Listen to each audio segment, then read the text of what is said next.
dan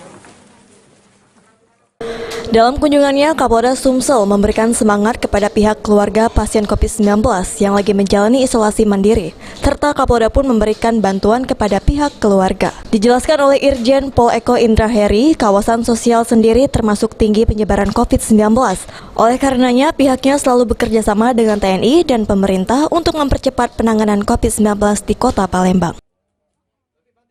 Di sini termasuk tinggi yang kena COVID, kemudian kita membantu tadi, ya bukan membantu, kita saling bekerja sama antara Polri, TNI dengan Pemda, dengan Dinkes untuk mempercepat penyembuhan dari masyarakat kita yang kena. Saya pesan pada masyarakat kita bahwa situasi di Palembang juga masih ada yang kena, oleh karena itu tetap hati-hati. Sementara itu, Kepala Puskesmas Sosial Dr. Mariance menjelaskan pihaknya berkoordinasi dengan Forkomcap guna melakukan pelacakan temuan pasien COVID-19. Selain itu, pihak Puskesmas Sosial mendatangi sejumlah warga yang terkena COVID-19 guna melakukan pengecekan.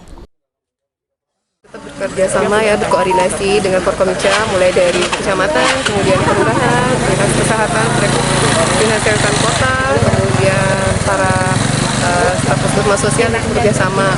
Jadi kan dia ada tim sendiri, itu tracer ya, namanya tracer. Jadi pada saat ada kasus, jadi semuanya itu bekerja sama, mulai dari tracing sampai ke treatmentnya.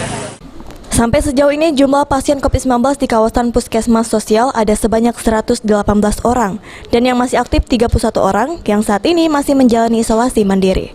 Firman Hidayat, PAL TV.